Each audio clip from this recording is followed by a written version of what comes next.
Gross to net made clear, investor-ready bridge phrasing. Welcome! Today we're demystifying gross versus net performance, a core concept in fund reporting. Gross means returns before any fees or expenses. It shows deal skill but ignores costs.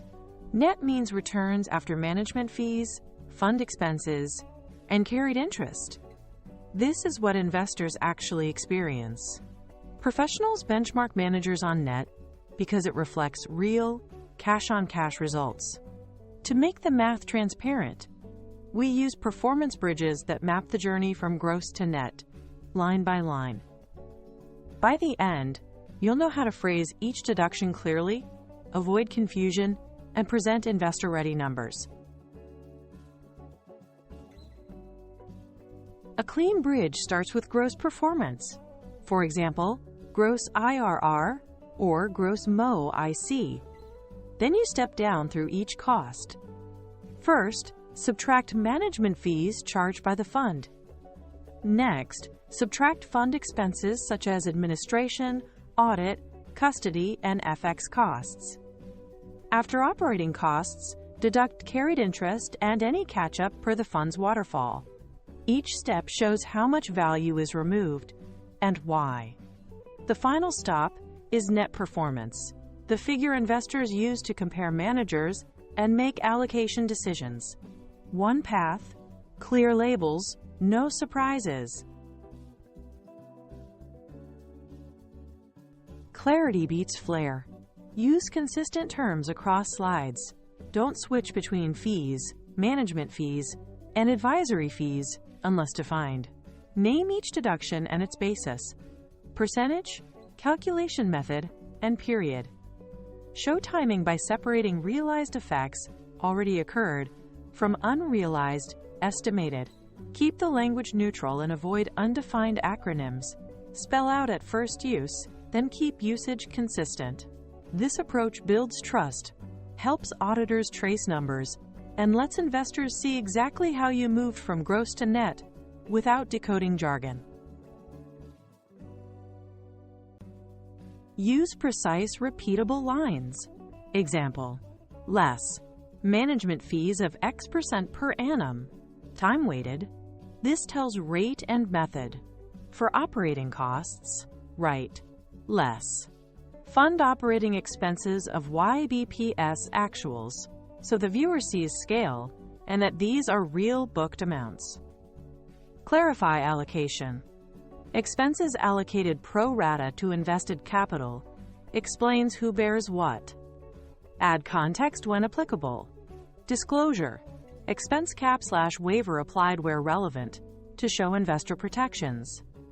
These phrases create a predictable pattern: rate, basis, timing, so your bridge reads like a transparent audit trail. Carried interest needs crystal clear wording. Use less carried interest per LPA waterfall, 20% over 8% hurdle, so investors see rate and hurdle. Explain sequence. Catch-up applied after hurdle, shown when crystallized. That means it appears once entitlement is earned. For estimates, state unrealized carry estimated using current valuations, and flag the assumption. Finally, set expectations. No carry on unrealized until distribution event, unless stated. This separates realized distributions from paper gains, aligning your bridge with the fund's LPA mechanics and avoiding surprises. Spell out the metric and the cost scope. Write gross IRR before fees, expenses, and carry, so no one assumes netting. Then, net IRR after all fund level costs and carry. This is the LP's experience. For multiples, be equally clear. Gross MoIC excludes fund costs. Net MoIC includes. Always anchor the analysis in time. Time period and valuation date clearly stated, so viewers know what's included and what's still pending. Explicit labeling prevents apples to oranges comparisons and keeps your bridge aligned with industry standards and investor expectations. Here's a concise flow you can mirror. Gross IRR of 22.4%, right pointing arrow. Less. Management fees, 2.0% AVG, right pointing arrow. Less.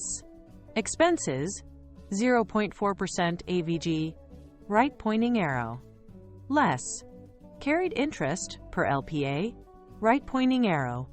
Net IRR of 16.1%.